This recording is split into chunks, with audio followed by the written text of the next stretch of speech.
Hi everybody! So in today's video we are going to be going over some of the notes that you need for the task 3.2 Ready Set Go. As you may remember, in class today I gave you a separate piece of paper, so please make sure you're doing this on the separate piece of paper and not in the packet where the original notes pages were. So let's go ahead and get started with the first problem. In order to do this problem, we are asked to do two things: graph these two equations and then name the coordinates of the point where the two lines intersect. So we need to think back to what information we need in order to make a graph. The first thing is that I noticed that both of these equations should be lines. So for both of these equations, I'm going to need a starting point and I'm going to need a slope. For this first equation, since the x does not have any numbers with it, the starting point is going to be 0, comma, whatever the first number is here, which is 8, and the slope is going to be -3. Now, I like to write that -3 as -3 over 1. It helps me to visualize how to use my slope to make some points on my graph. So I would start at 0, comma 8, which is right here, and then I would go down 3, right 1, down 3, right 1, down 3, right 1, and continue doing that until I run out of space on my graph. From there, I would connect my dots in a nice straight line, and that would be the graph of my first equation. Now for the second equation, I'm still going to need a starting point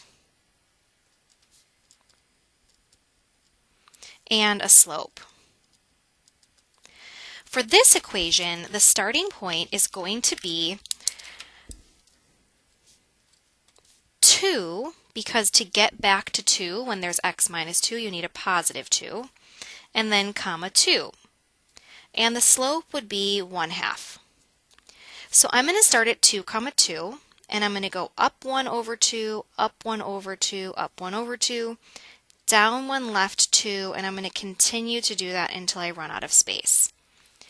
Then I'm going to draw my nice straight line, and I've done the first part of the problem, which is to create a graph. Now the question then asks me to name the place where these two lines intersect. So on this graph, the intersection point would be right here, where those two lines connected, and the coordinates of that point would be 2, comma 2. Next, we're going to go over some new notation that we can use to introduce some ideas so that we don't have to write things out the long way anymore. So the new notation that we're going to use is something called interval notation, which is a way of describing a set of numbers so that we don't have to write out a lot of words anymore. So let's start by thinking about all the numbers from 2 to 4. So if I wanted to list all of the numbers from 2 to 4. There are a couple different ways to do this. I could say, let's list all of the numbers from 2 to 4, but include the 2. Let's list all the numbers from 2 to 4, but don't include the 2. I could say, let's list all the numbers from 2 to 4 and include the 4, or don't include the 4. So let's look at some examples on a number line, so that we can see how all of these different situations play out when we use this new notation. So if I said let's list all of the numbers from 2 to 4, all of the numbers between 2 and 4 would mean start from the 2 and go to the 4 and use all of the numbers that are in between. Now this means include the 2 if I color it in, and include the 4 if I color it in. So from 2 to 4, and count the 2 and count the 4 as part of our list. If I wanted to say this without having to draw a picture, or without having to say from 2 to 4, including 2 and 4. So if I wanted to say that without a picture or without words, interval notation says that I can write this by doing this. Put the first number first and the second number second, the ending number second, and put a comma in between. And then if we have a closed circle, we use what's called a bracket to show that we've included that number.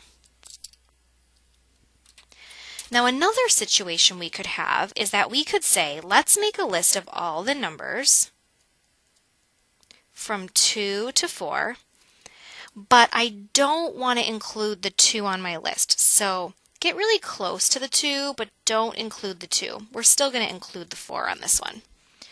So I would say from 2 to 4, but not including 2. If I wanted to show that with interval notation, I would still put the 2 first and the 4 second, and I would still put a solid bracket by the 4. But to show that the 2 was open, that it's not included, I would put a parentheses instead of a bracket. Another situation that can happen is I can want to make a list of all the numbers from 2 to 4. Oops, I can't count today. I wrote a 4. Boop, boop, boop. 3, 4. But this time I want to not include the 2 and not include the 4. I just want the numbers that are in between. So I would say from 2 to 4, not including 2 or 4. To show that I don't want to include either one, the 2 or the 4, I would still put the number 2 first and the number 2 second, and I would just make both of them a parentheses to show that they're open. And finally, what if I wanted to go 0, 1, 2, 3, 4, and include the 2 but skip the 4? So I would say from 2 to 4, not including 4. The way that I would write this is I would still put the 2 first and the 4 second, but I would make the 2 have a parenthesis, a bracket, and the 4 have a parenthesis. So you may remember that in class we've been listing a lot of things as from 2 to 4 to describe sections of our graph. Now instead of saying it with words, we're going to say it with this notation to describe those intervals. So let's go ahead and try this. The important thing to remember here is that if I want to describe all the numbers that are in between two numbers, I just put the beginning number, comma, the ending number, and I use a bracket to mean it's closed in, and I use a parentheses to mean it's open. The only other thing that we need to remember is that infinity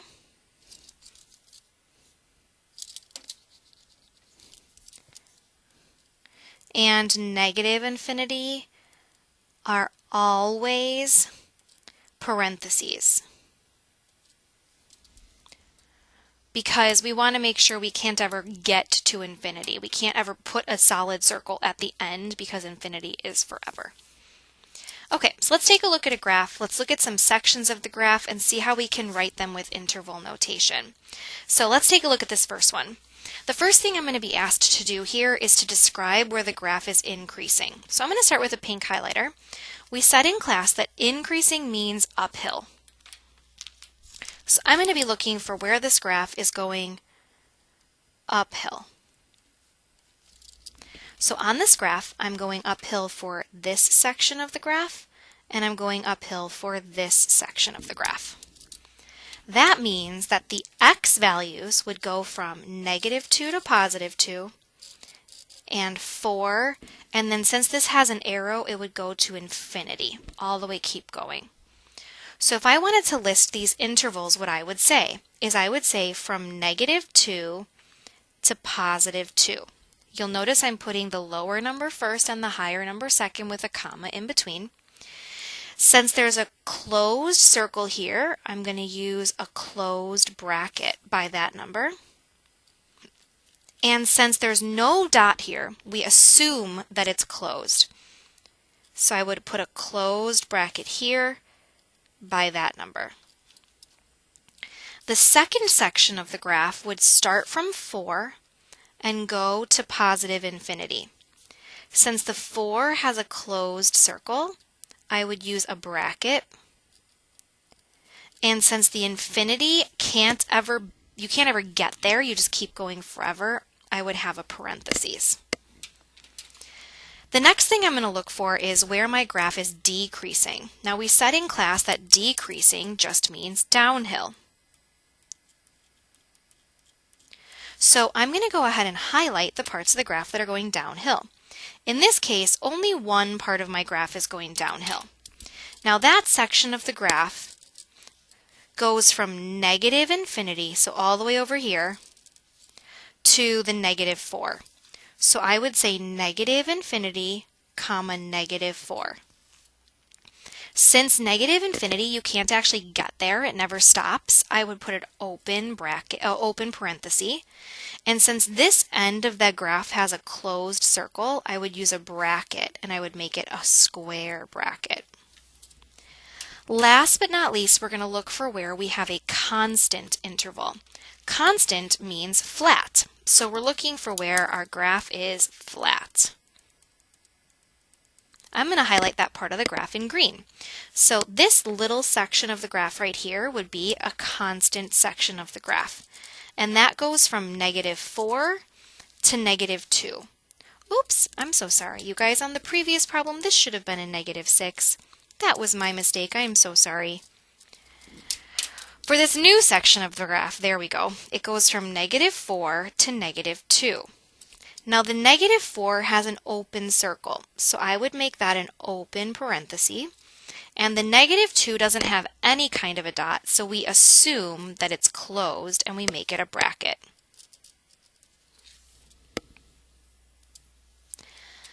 For the next part of this problem, we're going to look, instead of at intervals, so between these two numbers, we're going to look for specific points.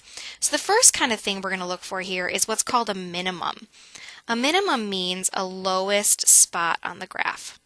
Now, not all graphs have minimums, not all graphs have maximums. These are things that there might be one, there might not be one, we need to decide. So on this graph, I'm going to ask myself, is there a point on the graph that is the lowest the graph will ever go? On this picture, the lowest the graph will ever go is right here. So I would say, yes, this graph has a minimum, and the minimum value, the lowest it ever goes, is -4. Now the next question I'm going to ask myself is, does this graph have a maximum? Again, some graphs have a maximum and some graphs don't, but all I'm asking is there a point on this graph that is the highest the graph will ever go? On this graph, because this arrow points up, it's going to keep going up forever. There is no place that is the highest I'll ever go. There will always be a point that's a little bit higher if I just keep going. So I would not list the maximum value because there is no highest point. Next, we're going to look for the x-intercept. So an x-intercept is a place where the graph crosses the x-axis. Now the x-axis here is this horizontal axis on the graph. So if I look at this part of the graph, there's no place where the graph crosses. As I get here towards the end, this graph looks like it's sloping up towards the x-axis, but this is a situation where, like what we saw with our exponential graphs, we're going to get close but never touch. So I would say, no, this graph does not have an x-intercept. So there is none for the x-intercept that I'm listing here. For the y-intercept, I'm asking, is there a place where this graph crosses the y-axis? So the y-axis is the vertical axis on the graph. There is one place where the graph crosses the y-axis, and the coordinates of that point are 0, 2. Now you'll notice I'm circling these words because these are things that I can circle on the graph. And you'll notice that for these, I'm highlighting parts of the graph because these are sections of the graph. They're not one point, they're sections. So increasing, decreasing, and constant sections of the graph, which is why we're using intervals here, whereas we're using points here. Last but not least, we're going to talk about something called domain and range. Domain is basically asking us to list all of the x values that we used in our graph. So to figure this out, we're going to just sort of highlight the graph and match it up to the x-axis. So this graph goes from here to here, from here to here, and from here to here. So the parts of the x-axis that we use are here, here, and here. To list those numbers, I need to remember that negative infinity is always the left side and positive infinity is always the right side. So because there's an arrow here, my graph is going to go from negative infinity and then stop at -6. Now because negative infinity is a number that I can't actually get to, I'm going to make it open, and -6 is going to be closed because there's a closed bracket here. The next highlighted pink part of my graph would go from -4 until 2.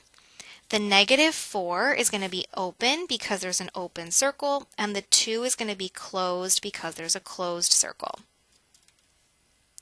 And finally, the last part of my graph is going to go from 4 until infinity.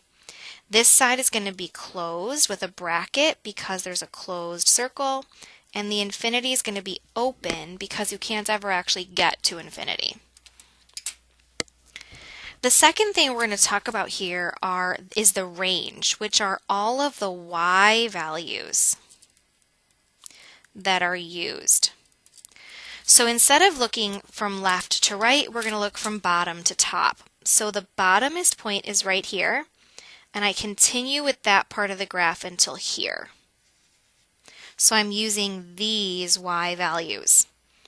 The next y value is here, and that continues to here. So I'm using these y values. And then my y values start here and go all the way up to here.